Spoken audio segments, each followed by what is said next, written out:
बिस्मिल्लाहिर्रहमानिर्रहीम। खातिन हज़रात, अख्तर अब्बास का नए ज़ाविये और नई शर्ट के साथ आपको सलाम पहुँचे। आप लोग इस कदर मज़े की चीज़ें नोट करते हैं कि इंसान हैरान रह जाए। पहले तो आप मौज़ूआत का तनव्वो या उसकी खूबसूरती नोट करते थे, अभी बहुत से लोगों ने शर्ट्स के रंग भी नोट करने शुरू कर दिए, बाद में उसके स्टफ़ पे भी तबसरे करने शुरू किए। पर सबसे जो मज़ेदार तबसरा आया है वो फर्स्ट गेमिंग ने लिखा है। कहा कि सर, आपको एयर होस्टेस का फ़ोन आया और आपने उसे हंसते मुस्कुराते कैसे देख लिया। तो मैंने उसका जवाब, अगर वो मेरे सामने होते तो उनको देता कि बेटा, बाज़ लोग फ़ोन पे जब रोते हैं तो हम क्यों कह देते हैं कि उसके आंसू मेरे दिल पे गिर रहे थे। उसका रोता होना और आंसुओं को महसूस करना, इसका ताल्लुक़ एहसास से है। जब आप किसी को हंसते मुस्कुराते सुनते हैं, अगर तो बेहिस है तो आपको बिल्कुल एहसास नहीं होता, पर जब आप चीज़ों को, लोगों को ज़िंदा महसूस करते हैं तो हमेशा एक्सप्रेशन में ये चीज़ आती है। हर बात पे तबसरा करने में और हर बात पे शक का परचम लहराने से मज़ा नहीं आता, ज़िंदगी थोड़ी ख़राब हो जाती है। सनम ने लिखा कि सर, सब लोगों का जिक्र करते हैं, मेरा नाम क्यों नहीं जिक्र करते, और मेरे नाम के साथ मेरे सवाल का जवाब ज़रूर दीजिए। तो बेटा जी, साफ जवाब है, इसलिए कि सवाल ही कुछ नहीं है, तो जहाँ सवाल ही साफ़ हो तो वहाँ जवाब भी साफ़ ही होगा ना। और इकरा ने बड़ी मोहब्बत से लिखा कि सर, इतने दिनों से आप थे कहाँ, और we really miss you sir. And आगे उसने कहा कि and always pray for you. हम शाम की चाय आपके साथ पीते हैं। और इकरा, बहुत थैंक यू बेटा। मेरी चाय में चीनी नहीं डालनी, मैं चीनी बहुत थोड़ी पीता हूँ, तो इसलिए आप खुद जितनी मर्ज़ी डालें, जब मेरे साथ चाय पिएं तो फिर इसका ज़रूर ख्याल रखिएगा। और सुमेरा चुगताई ने लिखा, भाई अख्तर, आप जो कर रहे हैं इससे मैं बहुत खुश हूँ और अल्लाह आपको इसकी बहुत जज़ा दे। आपने कितने ही लोगों की ज़िंदगी आसान कर दी। बेटा, बंदा कौन होता है ज़िंदगी आसान करने वाला? ये मेरा रब होता है जो आपकी दुआओं को सुनता है और उस लम्हे कोई ऐसी बात आपके दिल पे आके दस्तक देती है जो आपके उस सवाल का जवाब होता है। लंदन के करीब नेल्सन है जगह, वहाँ मुनीर साहब ने बहुत लंबा फ़ोन किया और कहा कि अख्तर साहब, आप सबका ज़िक्र करते हैं, कभी मेरा ज़िक्र भी करें। और फिर उन्होंने अगली बात जो थी वो बड़े मान से कही। ये मान भी अजीब खूबसूरत चीज़ होती है। कहा कि जब मेरे बेटे की शादी हो जेलम, तो आपने ज़रूर आना है। हम आपको आने की कोई फ़ीस नहीं देंगे, पर आपने आना ज़रूर है, और ये मैं बड़े आपको मान से दावत दे रहा हूँ। मैंने उनको हाँ कर दी है। और खातिन हज़रात, अगले चंद दिनों बाद, यानी जब ये 9 और 10 आएगा जुलाई, तो इंशाल्लाह I would be in Islamabad. 8 और 9 को मैं रावलाकोट हूँगा और रावलाकोट से वापसी पे फिर 2 दिन मैं इस्लामाबाद रुकूँगा। इसमें एक दिन हमने काउंसलिंग के लिए रखा है। जितने लोग जो पेशावर से और इस्लामाबाद के आसपास से हैं, जो लाहौर नहीं आ पाते, तो फिर वो रब्ता करेंगे और जहाँ मैं ठहरा हुआ हूँगा जिस होटल पे, तो वहाँ पे उनका हम काउंसलिंग सेशन ले लेंगे। जो आप आज का मौजू है ये बहुत ही अहम है और मुख्तलिफ इस लिहाज से है कि आप सुनेंगे तो एक लम्हे को तो चौंकेंगे।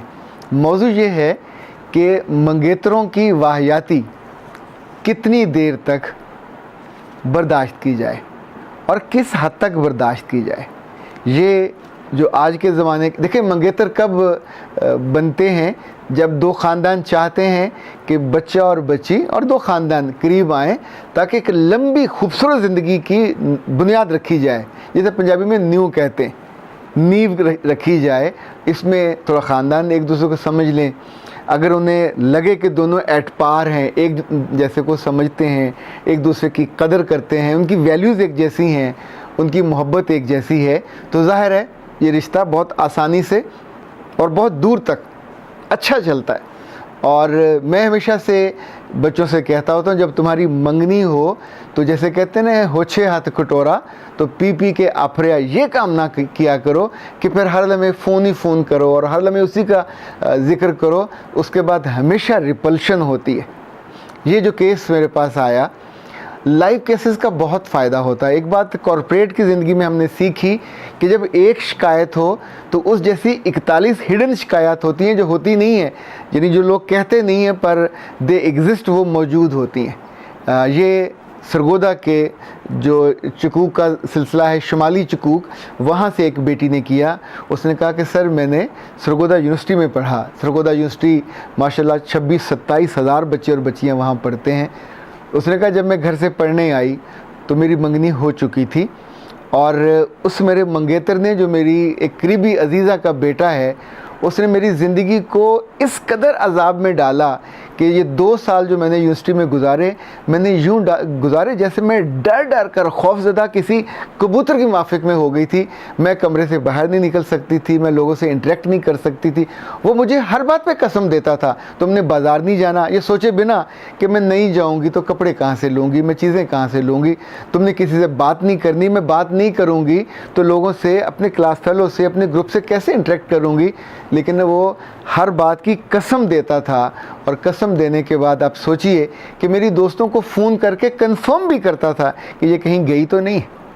फिर उस लड़की ने जो अगली बात कही, उसने कहा सर रमज़ान की इन रातों को जब लोग इबादत करते हैं, अल्लाह के करीब होने की दुआएं करते हैं, तो मैंने सारी सारी रात जाग कर उसके लिए दुआएं की, उसका दिल फिरने की दुआएं की कि जो मेरी ज़िंदगी अजाब न करे।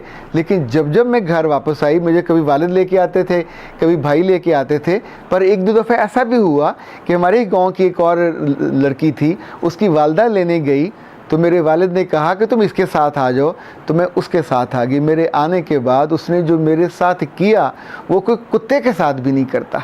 फिर उसने कहा कि जब जब मुझे वो फ़ोन करता है, वो हमेशा मुझे इतनी गलीज़ गाली निकालता है कि तुम तो उन औरतों जैसी हो कि जो उस बाज़ार में बैठती हैं, तुम क्लास में नहीं जाते, तुम तो वहाँ। अच्छा, ये लड़का ख़ुद कोई जाहिल नहीं था, ये कोई गंवार नहीं था, ख़ुद भी किसी अदारे में पढ़ा हुआ था, अभी किसी एग्ज़ाम की तैयारी कर रहा था। पर देखें, जब आप ज़िंदगी में शक के जहर को पी लेते हैं तो फिर आपकी आंखें, आपकी ज़ुबान, आपका हाथ, आपका पूरा जिस्म शक के जहर से भर जाता है। फिर वो ऐसा ही होता है कि आपके लफ्ज़ भी निकलते हैं तो वो जहरीले होते हैं, आपकी निगाह भी अगले पे जाती है तो वो जहरीली होती है। मैंने उस बच्ची से पूछा कि बेटा जिस घर में तुमने ब्याह के जाना है वहाँ और कौन कौन है, क्या तुम्हारी किसी करीबी अजीज़ा की कोई बेटी तो ब्याह के नहीं चली गई वहाँ?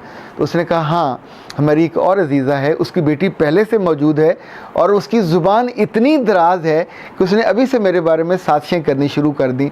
जब वो सारी बातें कर चुकी, बता चुकी, तो मैंने उससे कहा तुम एक कागज़ पेंसिल निकालो और उस पर लिखना शुरू करो कि ये रिश्ता 2 महीने से ज़्यादा नहीं चल पाएगा। नंबर 1, वो आदमी न सिर्फ तुम पे ज़ुबान दराज करेगा बल्कि तुम्हारी इज़्ज़त पे भी हमेशा हमले करेगा, और तुम्हारे माँ बाप पे भी हमले करेगा, और उनको भी वो उसी नस्ल में से गिनेगा जो तुमको वो कहता है, क्योंकि इतनी वो गलीज़ ज़ुबान इस्तेमाल करता है। करीबी अजीज़ होने के बावजूद वो अपनी ही नस्ल पे शक करता है, ज़ाहिर है वो उसी ख़ानदान की बेटी है। अगली बात उसको मैंने कहा कि ऐसे लोगों का कोई इलाज नहीं कर सकता जो इतना पढ़ लिखने के बावजूद शक से और वहम से नहीं निकल पाते, उनकी माँ भी नहीं बदल सकती। उसने कहा कि सर उसकी माँ भी वैसी ही है। तो मैंने उसे कहा कि अपने माँ बाप से फिर बात करो। मैं आमतौर पर ये नहीं कहता, मैंने उसे कहा कि अपने माँ बाप से फिर बात करो कि आने वाले दिनों में अपनी बेटी को तलाक दिलवाने के अलावा आप एक और काम भी करोगे, वो ज़िंदा भी वापस नहीं आएगी। ये जो लोग आग जलाते हैं और तेल फेंक के उसको जला के राख बना के भेजते हैं, ये भी ऐसे ही लोग होते हैं जो इज़्ज़तदार घरों की बहू बेटियों पे शक करते हैं। उन्हें उनका पढ़ना बुरा लगता है, उन्हें उनका घर से निकलना बुरा लगता है, उन्हें लगता है कि वो उनकी ग़ुलाम और बांदी हैं। आज के अहद में बेटियां ग़ुलाम और बांदी बना के नहीं दी जाती। हम उनको जहेज़ क्यों देते हैं? उनको तगड़ा करने के लिए। हम उन पे तोहफे क्यों देते हैं उनके बच्चे होने के बाद भी? ताकि ये मैसेज जाता रहे कि ये अकेली नहीं है, पीछे ख़ानदान खड़ा है। पर जब जब कोई आदमी आपकी बेटी को, आपकी बच्ची को बेवकूफ़ करने पे आ जाए, अभी रिश्ता भी नहीं बना, और उससे वो कहे कि मुझे 24 आवर्स तुम अवेलेबल रहो ताकि मैं तुम्हें चेक कर सकूं, और उसका वो मोबाइल पकड़ के उसके वो लोगों का और व्हाट्सएप का सारा डाटा भी रोज़ देखे, ऐसे बंदे के साथ ज़िंदगी तो क्या 1 घंटा नहीं गुजर सकता। ये वो लोग हैं जो ज़मीन को लिटरली जहन्नम बना देते हैं। ऐसे ही लोग हैं जिन्होंने हर घर में इन औरतों को, उन लड़कियों को जो आँखों में ख्वाब भर के जाती हैं खिदमत के, मोहब्बत के, अपनी नस्ल को आगे चलाने के, वो उनके लिए उन घरों में वैसे हालात पैदा कर देते हैं कि जैसे वो उनको हर खाने में ये जो एक ख़ास तरह का अक कहते हैं उसका जहर जैसे दिया जाता है। जैसे वो बैल को हम तुम्मा देते हैं, वो भी जहरीला होता है। ये वो लोग हैं जो अपनी औरतों को, अपनी ही रिश्तों में आने वाली नई लड़कियों को शक में और वहम में उस हद तक ले जाते हैं और पहुंचा देते हैं कि जहां एक एक हरकत पे उनकी नज़र होती है। आप सोचिए कि ऐसे लोगों के साथ बैठा जा सकता है। तो जब उस बच्ची ने कहा कि मैंने उसके लिए बहुत दुआएं की रमज़ान में, रातों को जाग जाग के, रो रो के, पर जब भी वो मुझसे बात करता है मुझे कम से कम वो 3 गालियाँ निकालता है। तो मैंने उससे कहा, बेटा तेरी दुआओं का जवाब आया है। ये जो तूने मुझे फ़ोन किया, ये जो तेरे दिल में गुमान आया, ज़रा मैं भी पहले इसी दुनिया में था, तू भी इसी दुनिया में थी। तो जब आप रोते हो, रब से कुछ कहते हो, तो रब खुद जवाब देने तो नहीं आता, वो कहीं ना कहीं आपको इंडिकेट करता है। वहाँ जाते हैं या बात करते हैं, जो दिल पे पड़ा हुआ बोझ कम होता है। तो मैंने उससे कहा, देखिए हमेशा सोल्यूशन की तरफ जाइए कि बेटा just go to your mother directly and share all the feeling. जो जो अब तक उसने कहा है कि तुम्हारे साथ मैं ये करूँगा, मैं ये करूँगा, अपनी माँ को वो बताइए। और अपनी माँ को ये भी बताइए कि उसकी माँ और उसकी जो जेठानी है अब तक घर में उसके बारे में जो बातें करती हैं वो भी उस लड़के ने आपको बताया। अभी रिश्ता नहीं हुआ, अभी निकाह नहीं हुआ, अभी कस्में नहीं खाई गई, अभी कुछ भी नहीं हुआ। एक आगाज़ था जो आपको ये जानना था, देखना था कि ये आदमी कैसा है। तो उसने साबित किया है कोई इस काबिल भी नहीं है कि उसके साथ ताल्लुक़ भी रखा जाए, इस्लाम दुआ भी रखा जाए। इस रिश्ते को यहीं टर्न दे देना चाहिए। रब की दुनिया बहुत बड़ी, यहाँ लोग भी बहुत बड़े, रिश्ते भी बहुत बड़े। जिसने चोंच दी है दाना भी देगा, जिसने आपको शक्ल दी है, जिसने अक्ल दी है, जिसने आपको इल्म दिया है, वो इंशाल्लाह आपको बेइज्जत नहीं करेगा। इंशाल्लाह कोई और रिश्ता आ जाएगा, पर ऐसे बेकदरे लोगों के साथ मत जाइए। सो याद रखिएगा कि ये जो मंगेतर हैं, इनकी कमीनगी को और इनकी घटियापन को अगर हो, अच्छे हों तो बिस्मिल्लाह, सर आंखों पे रिश्ता अच्छा चलेगा। पर अगर उन्हीं दिनों में ये साबित कर देते हैं कि ये ट्रस्टवर्दी भी नहीं है, ज़ुबान के अच्छे भी नहीं हैं, नीयत के अच्छे भी नहीं हैं, तो इसको धीरे से नहीं, पूरी वजाहत के साथ और पूरी दानाई के साथ और पूरी जुर्रत के साथ वहीं कट मारना चाहिए कि इट्स नो मोर। तुम्हारे साथ हमारी बेटी बेइज्जत होने के लिए नहीं जा सकती। अख्तर अब्बास को इजाज़त दीजिए। अस्सलाम वालेकुम व रहमतुल्लाह।